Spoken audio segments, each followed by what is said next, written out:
नमस्कार मित्रमैत्रिणींनो, healthy life या YouTube चॅनलवर आपणा सर्वांचं खूप खूप स्वागत. योग आणि प्राणायामाबद्दल बोलताना दोन शब्द आपण नेहमी ऐकतो: अनुलोम विलोम प्राणायाम आणि नाडी शोधन प्राणायाम. अनेक लोकांना वाटतं की हे दोन्ही प्राणायाम एकच आहेत, तर काही जण म्हणतात की त्यांच्यामध्ये फरक आहे. पण नेमकं सत्य काय आहे? आपण आजच्या या भागामध्ये योगशास्त्र आणि आधुनिक विज्ञान या दोन्ही दृष्टिकोनातून जाणून घेणार आहोत.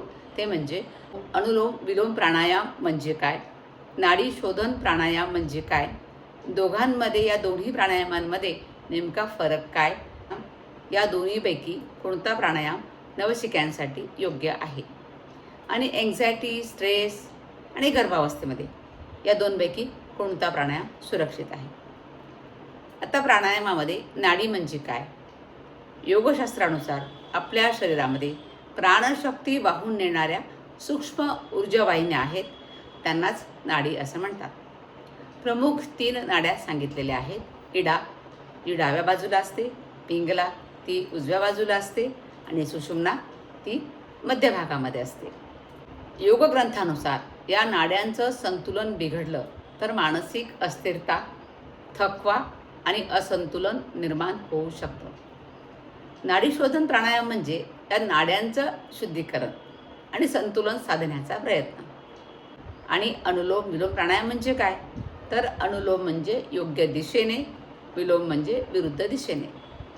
या प्राणायामामध्ये आलटून पालटून दोन्ही नाकपुड्यांमधून श्वास घेतला आणि सोडला जातो. डाव्या नाकपुडीतून श्वास घेतला जातो, उजव्या नाकपुडीतून श्वास सोडला जातो. मग उजव्या नाकपुडीतून श्वास घेतला जातो, डाव्या नाकपुडीतून श्वास सोडला जातो. हे झालं एक सायकल. यामध्ये सामान्यतः श्वास रोखला जात नाही, म्हणजे कुंभक केल्या जात नाही. आता नाडी शोधन म्हणजे काय?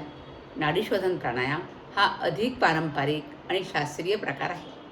यामध्ये 3 टप्पे असतात: पूरक म्हणजे श्वास घेणं, कुंभक म्हणजे श्वास रोखणं आणि रेचक म्हणजे श्वास सोडणं. अनेक पारंपरिक पद्धतीमध्ये यासाठी विशिष्ट प्रमाण वापरलं जातं. 1-4-2 म्हणजे 4 सेकंद श्वास घेणं, 16 सेकंद रोखणं आणि 8 सेकंदामध्ये श्वास सोडणं. हा प्रगत अभ्यास मानला जातो. आता याच्यातले मुख्य फरक काय आहे दोन प्राणायामामध्ये ते बघूया. पहिला आहे तो कुंभकाचा फरक. अनुलोम विलोममध्ये श्वास रोखणं आवश्यक नाही, म्हणजे कुंभक करणं गरजेचं नाही. तर नाडी शोधनमध्ये कुंभक हा महत्त्वाचा भाग आहे. यामुळे नाडी शोधन अधिक प्रगत स्तराचा अभ्यास मानला जातो. दुसरा फरक यामध्ये आहे, या दोघांचे उद्देश. अनुलोम विलोम प्राणायामाचा उद्देश आहे श्वसन सुधारणं, मन शांत करणं, तणाव कमी करणं. तर नाडी शोधन प्राणायामाचा उद्देश आहे प्राणप्रवाह संतुलित करणं, एकाग्रता वाढवणं, ध्यानासाठी मन तयार करणं.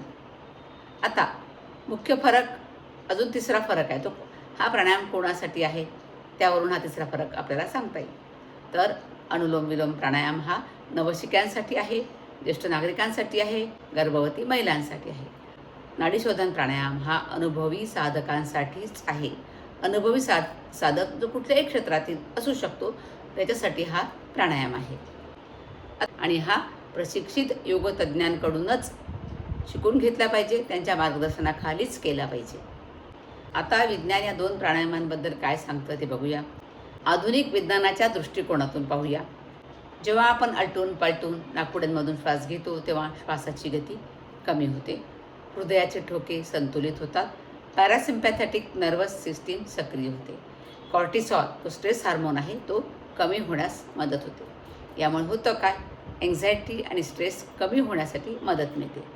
वैज्ञानिक संशोधनामध्ये अल्टरनेट नॉस्ट्रल ब्रीदिंगमुळे एकाग्रता वाढणं, मानसिक शांतता, रक्तदाब नियंत्रण आणि झोपेची गुणवत्ता सुधारणं असे परिणाम आढळून आलेले आहेत.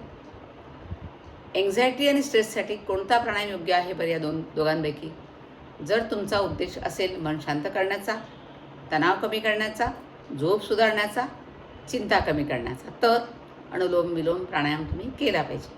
कुंभक करण्याची गरज नाही. उलट काही वेळा एन्झायटी असलेल्या व्यक्तींमध्ये दीर्घ कुंभक अस्वस्थता वाढवू शकतो, म्हणून कुंभक त्यावेळी करायचं नाही. आणि गर्भावस्थेमध्ये अनुलोम विलोम प्राणायामच करायचा. त्यामुळे मन शांत राहतं, ऑक्सिजनचा पुरवठा सुधारतो आणि भावनिक संतुलन मिळतं. आणि प्रेग्नन्सीमध्ये दीर्घकुंभक टाळलं पाहिजे, प्रगत नाडीशोधन टाळलं पाहिजे आणि जोरदार श्वास घेणंसुद्धा टाळलं पाहिजे. रोजचा आरोग्यदायी सराव पाहिजे असेल तर मात्र तुम्ही अनुलोम विलोमच प्राणायाम नियमित केला पाहिजे. दररोज 5 ते 10 मिनटं हा प्राणायाम करणं पुरेसं आहे.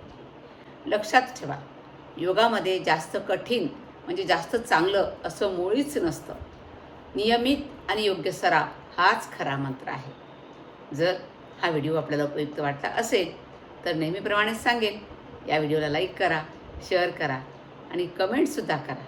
रोज तुम्ही कोणता प्राणायाम करता, तुम्हाला नाडीशोधन प्राणायाम तुम्ही करता का, नक्की मला सांगा. आणि हे चॅनल सबस्क्राईब करायला मात्र विसरू नका. थँक्यू.